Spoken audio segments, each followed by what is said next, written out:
Send it to my family back home till Libya become unbearable. So I thought of it. Nigeria is not a place I can go because I left Nigeria for a very significant issue. And me going back to Nigeria, once I get there, I don't think I'll live. So I said my only option is to come to Europe, risk it, though I knew it was risky, but I never knew it's going to be kind of so rough. So I thought of it, I said, God, if you can take me through the sea to Italy, I hope I'm going to get a better life in Italy. So that was how I came. So thank you for sharing that. And it's good. If you said exactly the same, I will be happy. I may ask you a few questions. Thank you.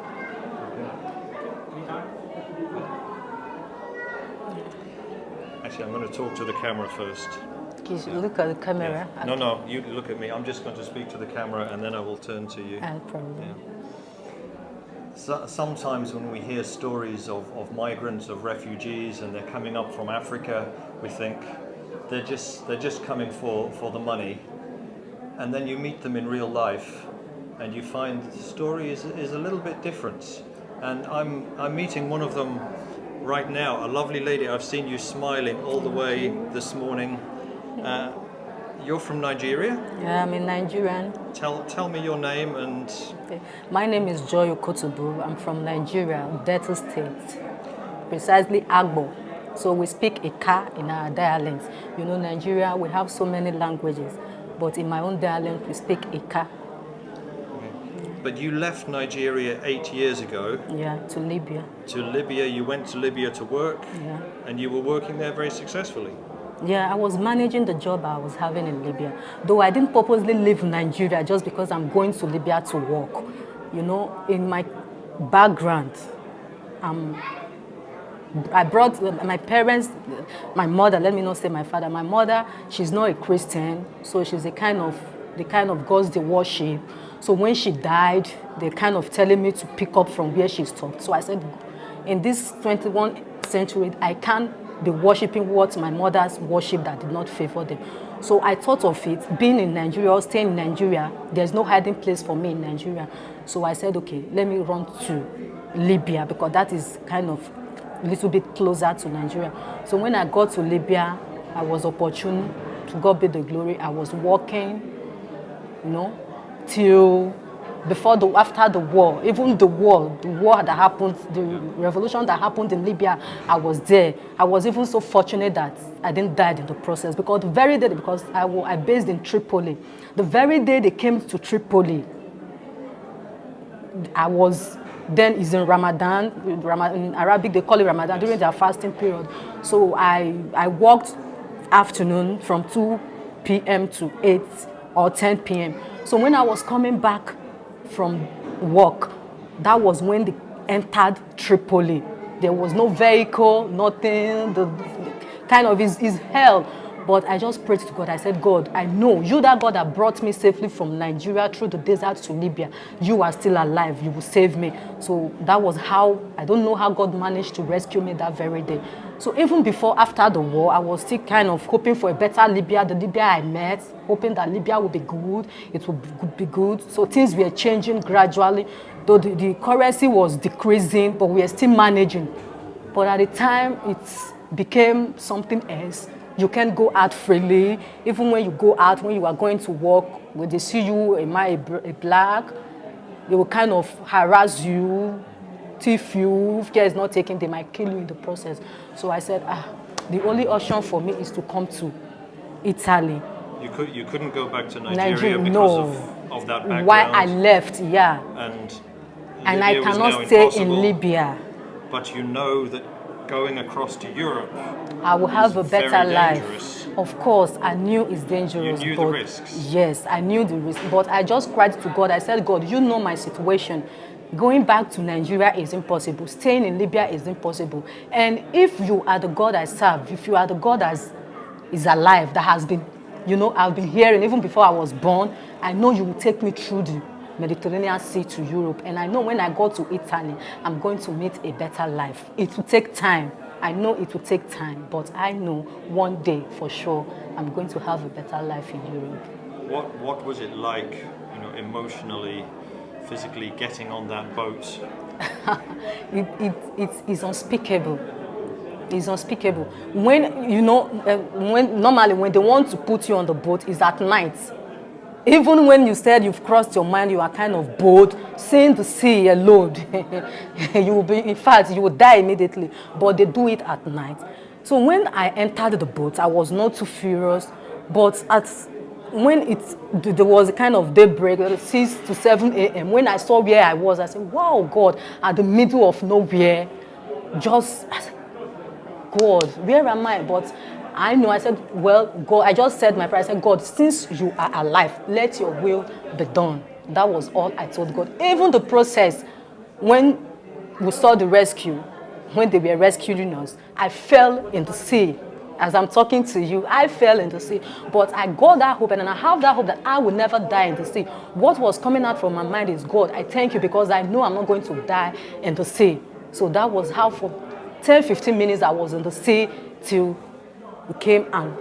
So you were just hanging on to something? And nothing, it's just You're just swimming. I don't know how to swim, but the jacket I was putting on then is not jacket, it's just God. I can't explain. Well, all I know is I fell in the sea. I didn't go down and I'm not up, but I know that is the miraculous work of God. So you saw God working there. Of course, He worked. You're rescued, you come to Italy. Yeah. You've now found yourself here. Yeah. What are you doing here?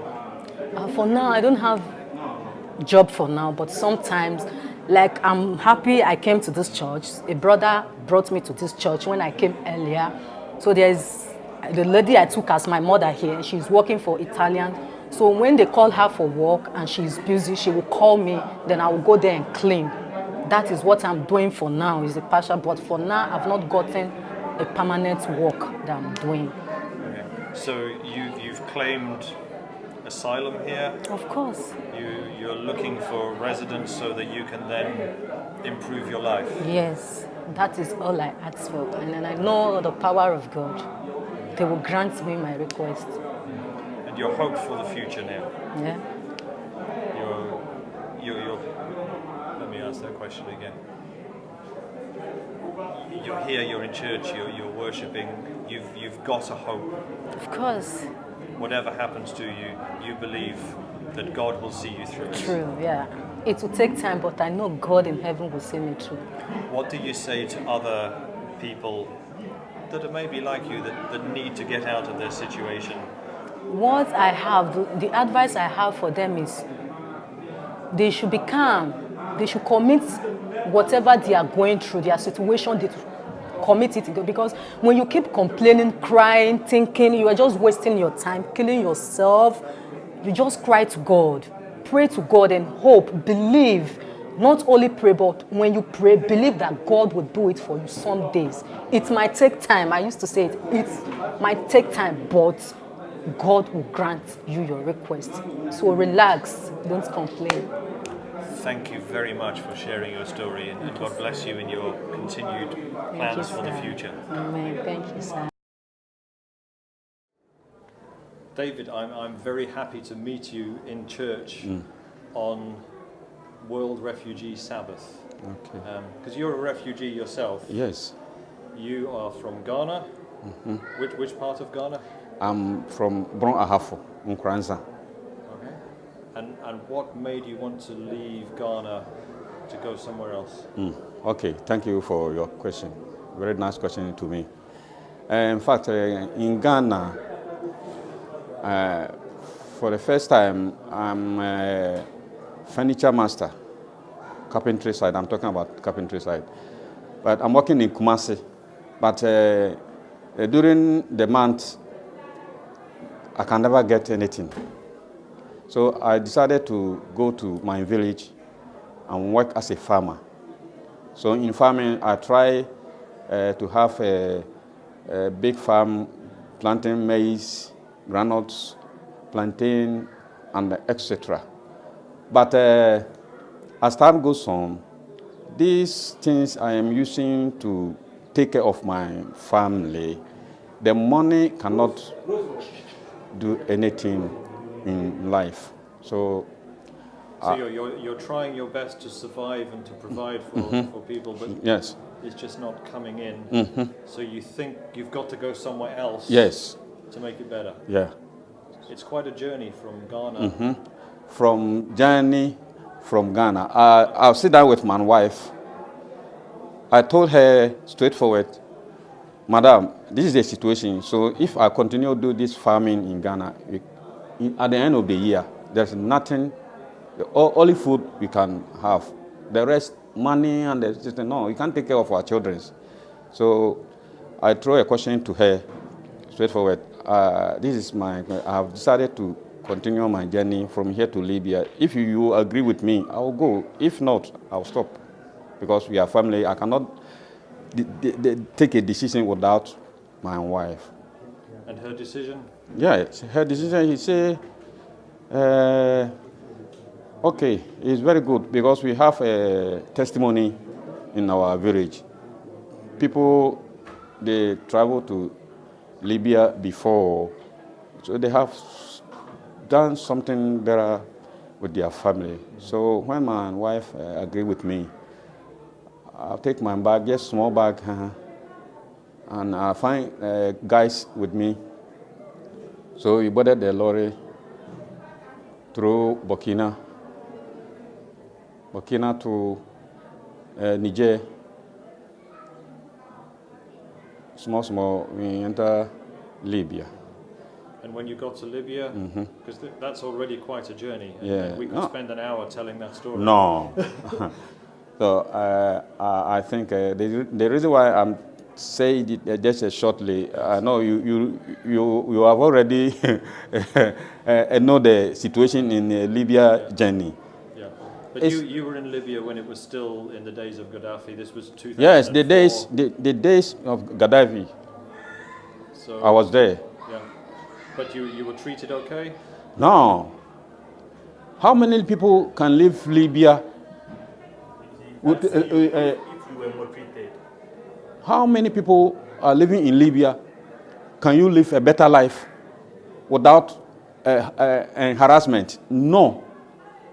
I am saying that no. So life was really hard. Truly. Did you wish you'd stayed in Ghana? Yes. But you thought, I'm here, I will continue. So you paid someone to get in a boat? Yes. Yes, they contribute. Some connection mans, even at all, if he knows you, he just call you to come and join the people to go without paying anything. But as for me, there's no chance for me to do that. So I pay. And then you got, well, you Yes, obviously got yes, successfully, yes. but was it an easy journey to come It's across the not. Mediterranean? It's just a short journey, but it's not easy. It's a very dangerous journey. One of the dangerous journey from Libya to Italy or Spain. Let me tell you something. You know, if the weather is correct, if the sea is correct, this connection man used to push you. But listen very carefully. If people they have decided to travel from Libya to Italy or Spain, if they are more, the connection man, whether the weather is not good or bad, he will try to push you because people are doing harassment. People, why you keep us a long time without pushing that? You want to kill us? So maybe tomorrow you run away with our money. So if this thing is going on in the place where you are living, he will push you people. If you enter Italy or Spain peacefully, you are lucky. If you are dying, they don't care. Yeah. So the people didn't really care about you. They just No. wanted your money and Yes, rid of you. yes. A lot of people do that. So you got a boat. You're traveling out into the Mediterranean. You had a smooth journey across to Italy, or? So first time I came there 2 times. First one, I spent 5 good days in the sea without food, without water, without anything. So our boat destroyed. So you end up in the sea. Yes. There's nothing you can do. I just pray to God. That time, people used to call me pastor. I say, hey, sorry, I'm not a pastor. I'm an ordinary man like you. So every day I organize them to pray, and I saw something in my mind. God told me in the sea that no wine in this boat will die in this sea. In fact, God is a God. The gradually, and the wind and the sea throw us back small to enter the peaceful land without any wine dies. So that I give thanks to God. But that was back into Libya? Yes, back to Libya. Which must have been very distressing. Yeah, yes. You're dehydrated, you're starving, Oh. and you've paid money and you're nowhere. So you did it again? Yes.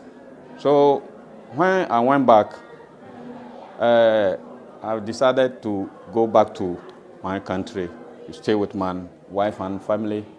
I can see my grandchildren, including my father and my mother. Still, as we are talking, my parents are still alive. So I've tried to correct some bags and prepare something inside to go to one back. One day in the evening, one of my friends, he came to the place where I'm living and told me, David, I have a boat.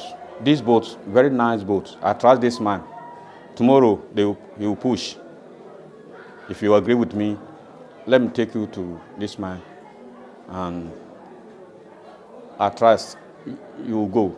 I say, my friend, get away from me. I don't want to go further this journey anymore. Why you want to push me again? Yeah. He said, oh, Charlie, trust me. I say, you will go. In fact, I told him straightforward, let me sleep this night. If there's a way for me to come back again, I will do. So in the next day, I decided to continue to Italy. And that second journey? So this is the second journey. So when I saw the boat, it's not like that first one. The first one is small, but it takes 120 people. But this one I saw, it can take more than 500 people. By that time, he couldn't get too many people to come and join him. Just even 300 people, 250. Yes, let me say like this. So there's a chance you can walk around in any corner you like. And you managed to get that boat brought you all yes, the way? Yes, that boat brought me to Italy safely without seeing anything. And you were a very happy man? I'm very happy man. So far as I'm enter Lampedusa, and I step my leg from the boat to the land, I say, God, you're a grateful God. You are a caretaker of my life. Not solo, not only I, but including my fellow friends, we travel together. So you're now here in Italy. Mm-hmm. Is this the promised land? No. How can Italy be a promised land? So how do you survive? Thank you. And you're welcome. The way I survive in Italy here, in fact, only God knows what I'm saying. I have suffered a lot. But I'm continuing to pray to my God, who is giving me an opportunity right now as I'm working with my dear fellow brothers in Mayano. In fact, I have suffered a lot, but that one, as Paul said, I'll forget what lies behind. Yes, and I focused right in front of me. You've taken us on quite a journey, and to be honest, I can only I can't even imagine what it was like. But you've gone through a process. You're here. You're in church on Sabbath. I saw you singing this morning. I saw you looking happy this morning. Yes. So church and faith is very important to you. Yes. Yeah. Tell me also about ADRA, because you have been working on an ADRA project. What difference is that making? Okay. Thank you for that question. I'm very, very interested. The reason why I'm saying this is that I know ADRA before I travel, because I'm an Adventist before I travel.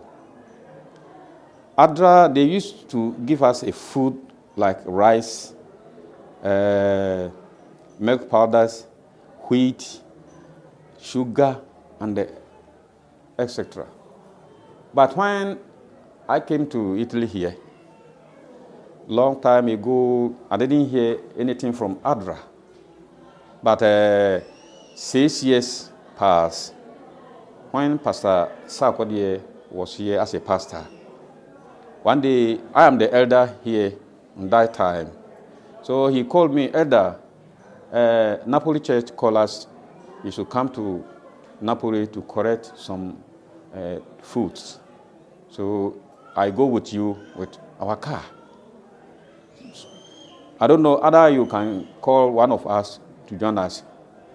Other 2 or 3 people. I say, oh, very good. So I just informed 2 of the church members, and we go with Pastor Sarkodie with in Napoli Church. We correct macaroni, as you know, Italian food. Italy. Yes. Pasta. We correct it back to the church premise here. Yeah. So the church supported. ADRA is supporting. You're working on an ADRA project now. In fact, you're one of the supervisors on the project. Yes. Yeah. Is that project working? Is that important for people? Thank you, God. Because of ADRA. First, because of God. Secondly, ADRA. And third, this church in particular. Today, I can tell you, sir, that I have a job. So many years I have been spent in Italy. I've never worked just 2 months, never working continuous 2 months. Where am I going to find this job? Even at all 1 month. If it could be 1 month, this week you go 2-3 days. You say, stop. La próxima water. You see, upon all these circumstances I'm facing, I have a house to rent. I'll pay my electricity, my food, and sending money back to my family. I have 3 children. All of them, there is no need to keep them in the house. They should participate to go to school. Where am I going to find this money? So I manage this thing gradual. Now, I'm working with ADRA, this project in Mayano. Our boss is Simako. From last year, September, up to date. How many months? So you've got security. Yes. And your children can go to school. Yes. And you can praise God. Of course, I praise the Most Higher God.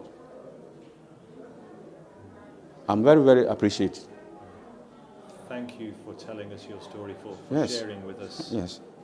And so, I'm thanking you too. I know the work is not going to an end very moment. I know things will be changed in a little bit. Yeah. You can go forward. Yeah. Praise God where you are now. Yes, I praise God. Thank you very much for sharing. Thank I really you, appreciate it. Mr. And a Victor. Pleasure to meet you. Yes, your name Victor, it means victorious. Yes, I'm victorious and you're a friend of God. Yes, so we came together as a one family. I know Mr. Darrow, and I don't know what his name means, but it means something.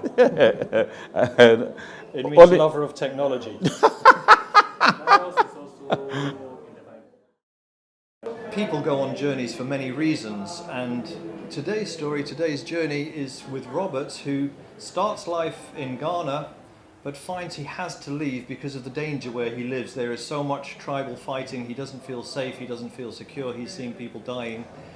He makes his way to Libya, where he works successfully under the Gaddafi regime, but then the fighting starts there too. Yes. You are used to dangerous journeys. Yes, to come in Italy. To come all the way here to Italy. Italy.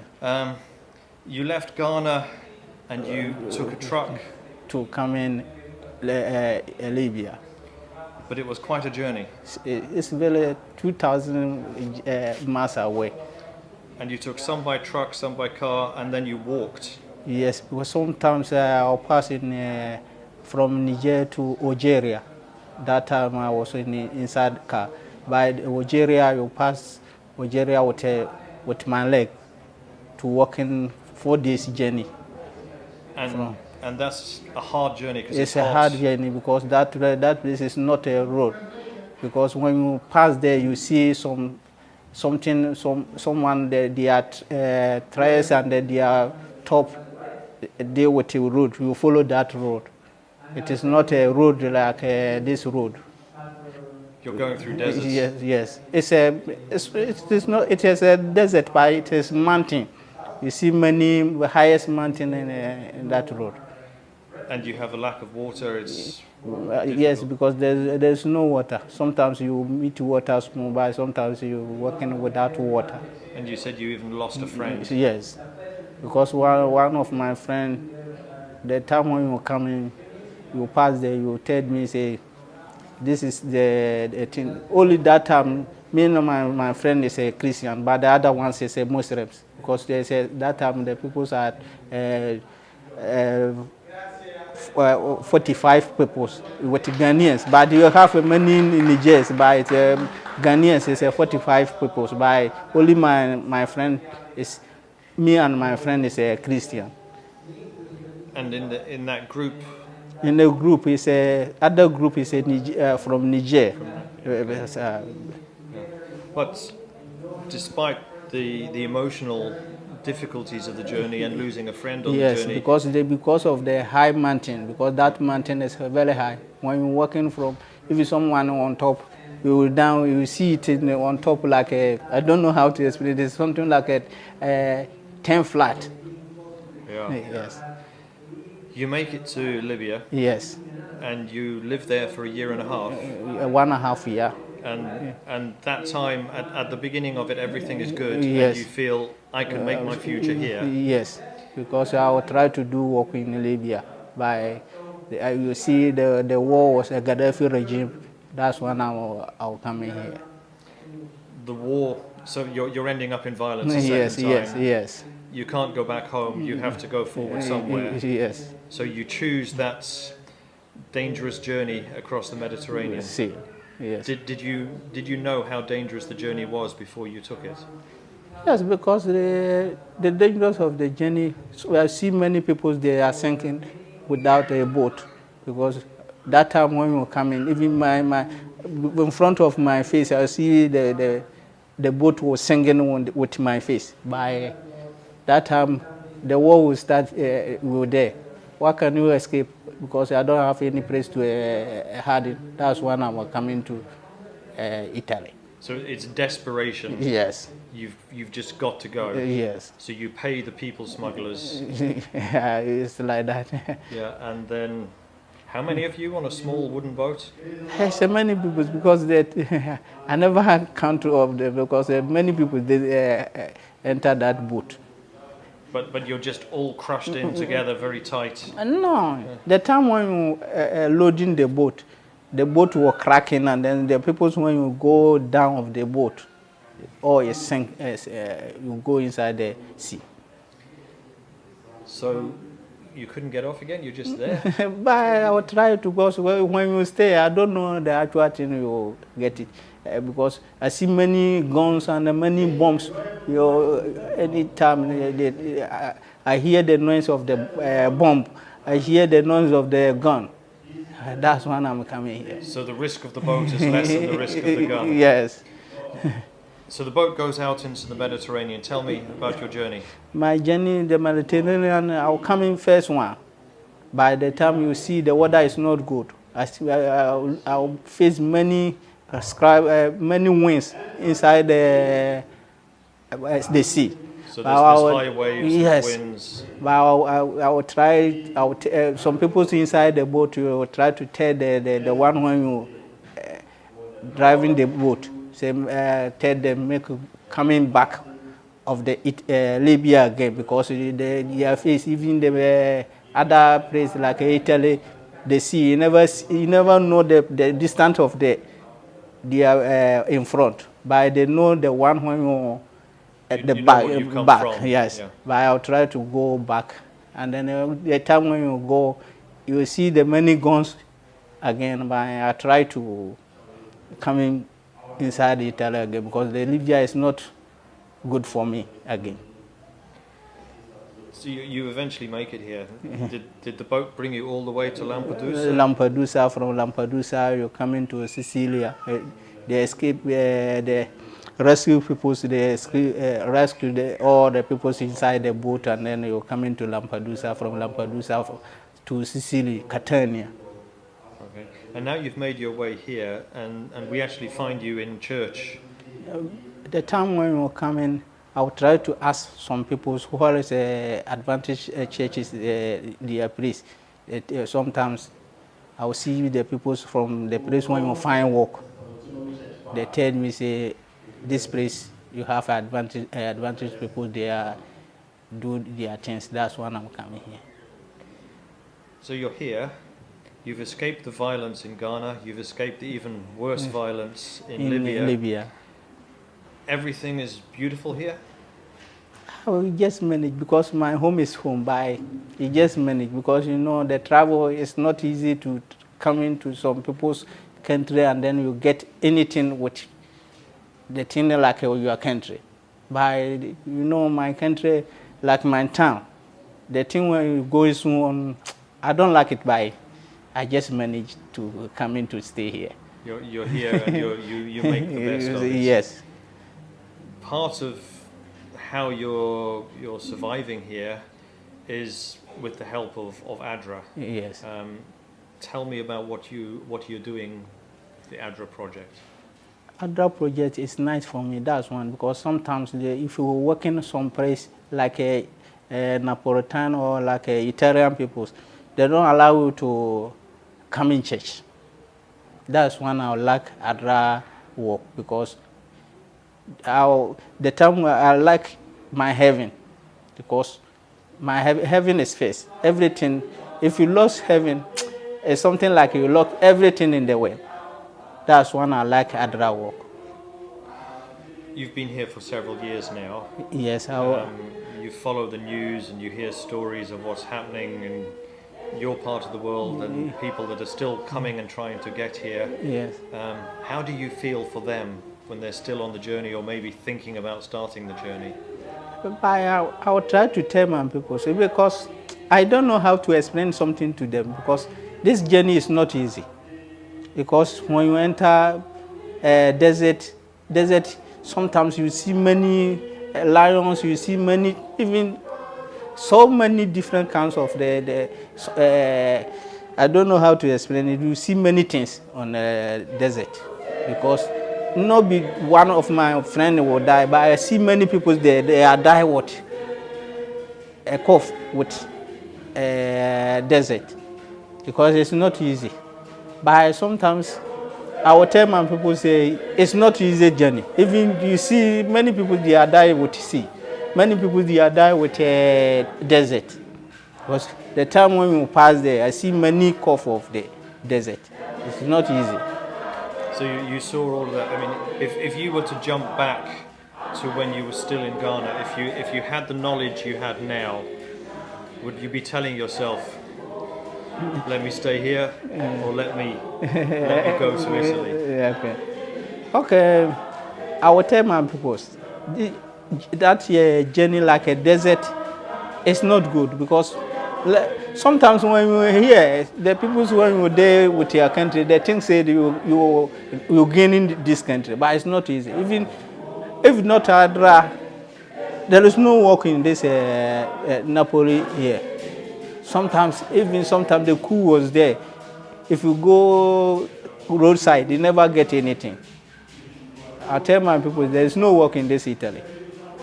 That's one I will tell, because I will come in here to find a job, because I will come in here to find my life, but I will come in here to find the job. But the job is not there. Some people you try to come in here. I think they make stop with the journey, because it's not easy to come in. If you come in, you never get anything to do. So it's a challenge. Yeah.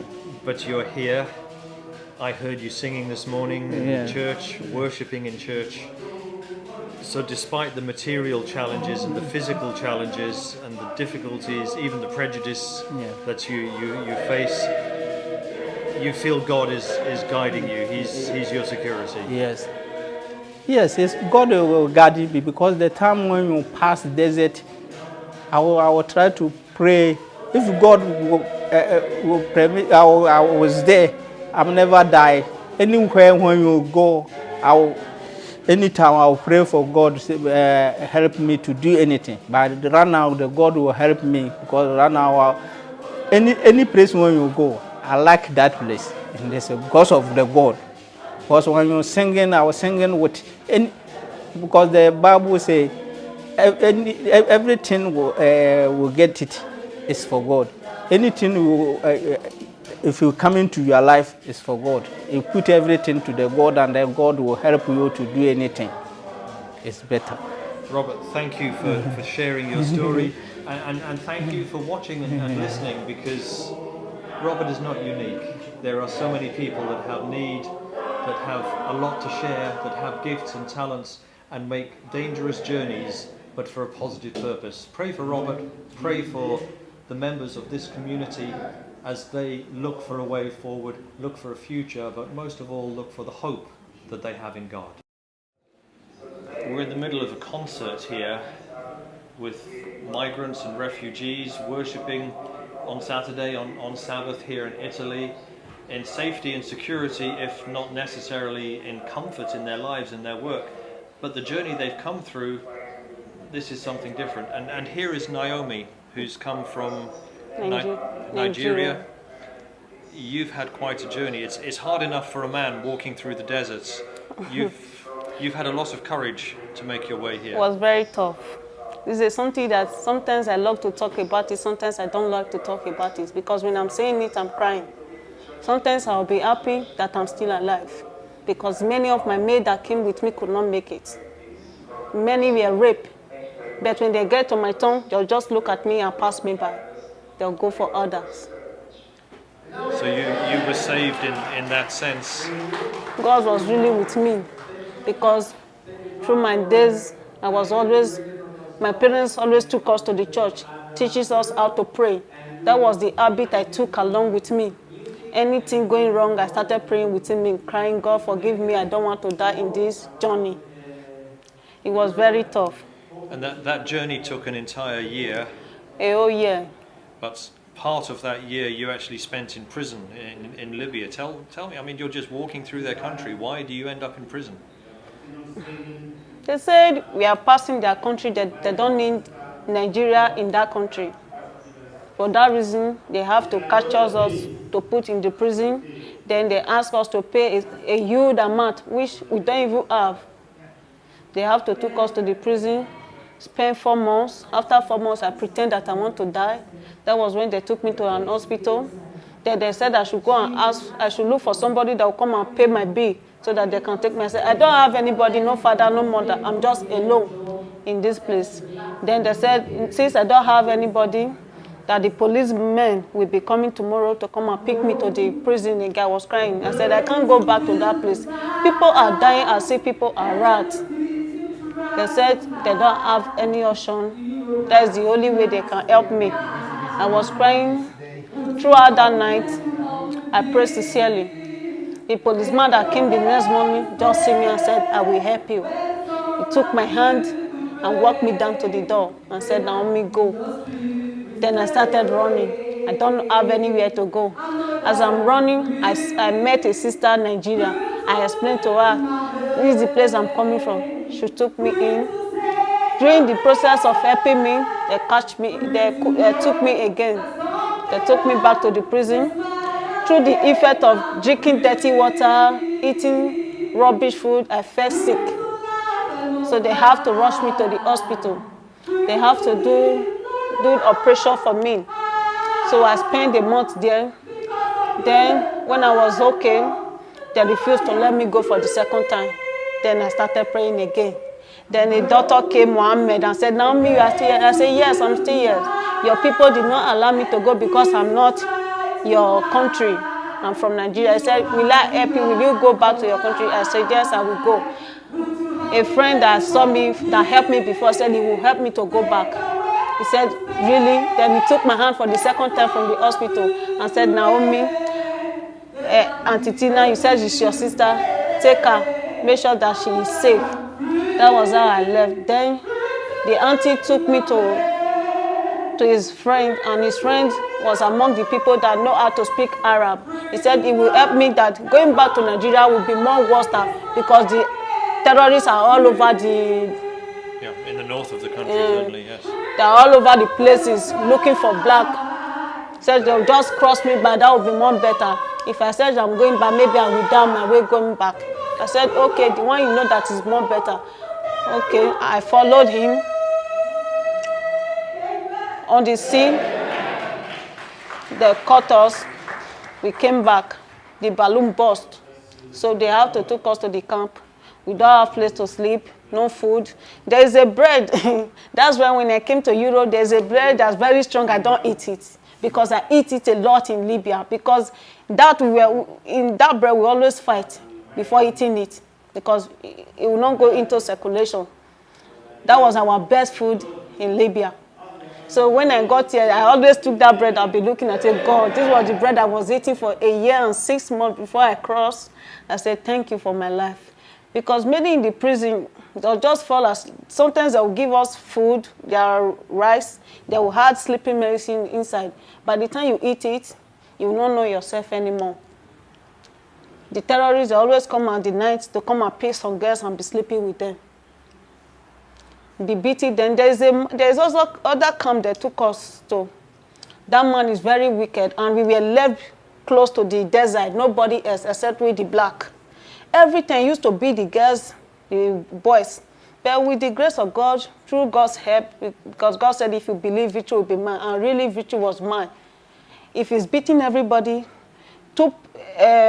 second to the last or third to the last, the man will be tired. I said, God, this is a miracle. Get it to my point, he will get tired. He said everybody should go. Sometimes we start shooting gun in the hell. Sometimes we just carry the gun facing us. Then we start using carton to make sure we cover the bullet.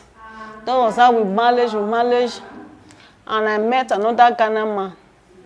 Then I asked for some people's help, how to make a contact. Then my parents sent money for me to eat, and the man said, okay, it will just help me through my explanation, the reason why I left my countries. I said, okay, I thank him very much. That was the man that took me to the seaside. Then he had me to the boat that was coming to this place. On the sea, the engine they put in our boat,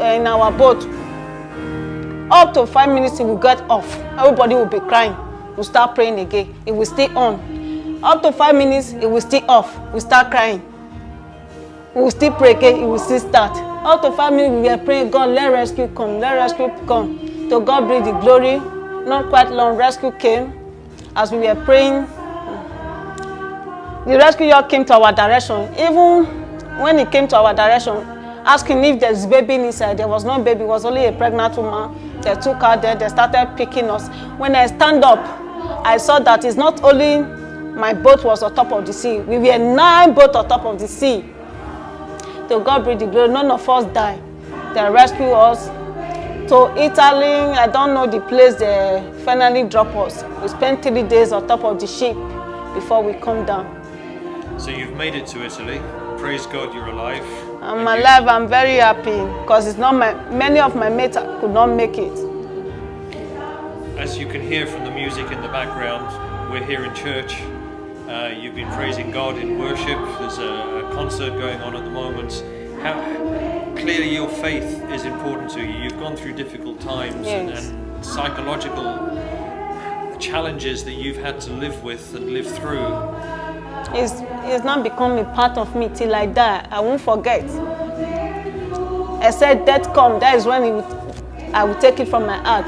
Just the way I am. It's a story that I will always tell my children. When I give birth, this is how I'm going to see them and tell them this is how I succeeded to make sure that I gave you people a good life. Where do you see your hope now? What is your hope for the future? My hope now, I'm depending on God because there's nothing God cannot do. Well, it's not by my prayer. When I go out, sometimes I'm not working, I'm in camp. When I go out, some white will just call me. They'll just give me 10 euro, 5 euro. That is how I survive. Sometimes when I still come, I'll still pay my tithes. But I'm believing God for a job. And that's the amazing thing to me because you are struggling to live here. Yeah. And yet you come to church with your nice clothes that you have for Sabbath and you're smiling and you're bright. These clothes, I pick them on the ground. I used to go around early morning before the people that pack the dustbin. I used to go around at least 5 o'clock to look for clothes. I pick it from the ground. But we praise God that you're here. Yes, because this is my church right from Nigeria. And you have a family here. You're surrounded by a family. You've got a future. You've got a God who loves you. Naomi, thank you so much for sharing your story with us. A story of hope and courage. Yes.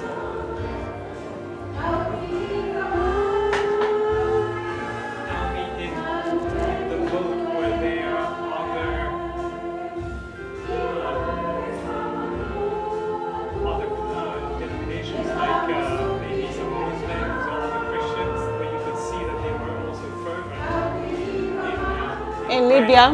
On the boat? Yes, we all were praying together. They were praying in their way. We were praying in our own way. We understand that we were in peace together. We were praying together. And once you saw the rescue boats coming, an answer to prayer. Said what? When you saw those rescue boats coming, it was like an answer to prayer. Yes. How many days were you in the boat? Do you remember? We spent 2 days in the sea. Then the rescue came the 3rd day. That is making it 3 days. Then we finally landed the 5th day, making it the 6 days. What? Until you got to Lampedusa, was it? Yes. Yeah. And the whole prison story in Libya it ended up being 2 times that you ended up being incarcerated in prison. Yeah. What were the charges that they had? What did they accuse you of when you were in? They said they don't need black in their country. That was the only. Where are we going? So they were killing blacks. They were just killing them. But both babies, they don't care. If you are a baby, you are a big son, they just bring guns, start shooting. Were there a lot of other women? A lot of women, a lot of boys. A lot, thousands. Sometimes we can't even sleep, no place to sleep. We always squeeze like this till daybreak. Just bend down and sleep till daybreak because you can't stress. You can't stretch or you can't lie down. A lot. People were dying every day.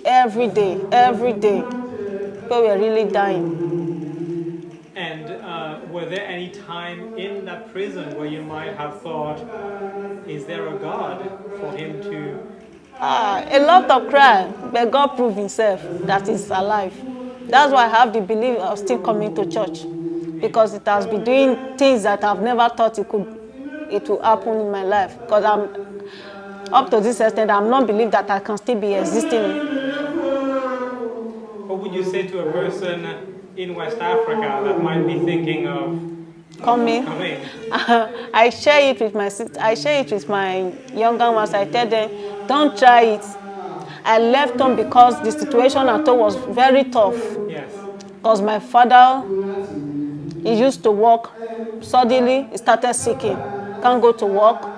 My mom, the same thing. My sisters, I'm the second born. I was illegal married, and my children illegal married. Then my husband left. He ran away. He passed through the Libya. But he didn't tell me that Libya road was very tough. Then I waited for him for 2 years plus. He didn't come, nothing. Then I was selling rice, doing a lot of business. But it was very tough, no assistance. To pay house rent is a problem. To pay my children's school fees is a problem. Then I decided to go. I didn't even tell my parents that I'm going. It's when I got to Libya, they told me that from Nigeria to Libya was 500, 300,000. I said, where will I see that kind of money to pay? That was when I started calling my mom. I started looking for people for help for money. Started looking for people for help for money. And that was how I was be able to come to this place through the prayer. People that I was coming across with. After some while, they'll be wicked for a while. Later the day, they'll start helping me. That was how I found myself in this place. Are you in contact with your family back? Yes. Yes. And they also frequent church, Adventist church. Yes. There? Yes.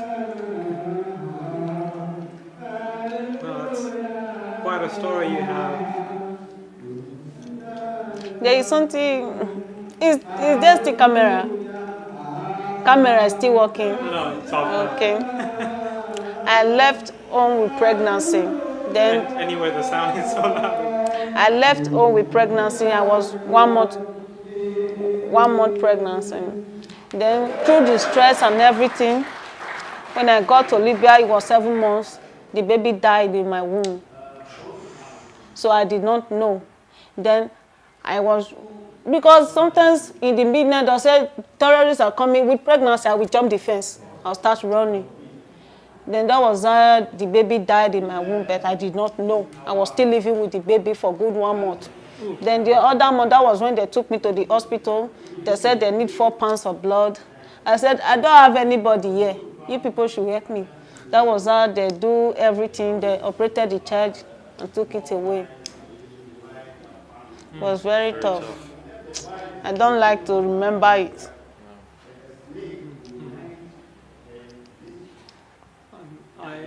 I'm amazed at your faith through all of this.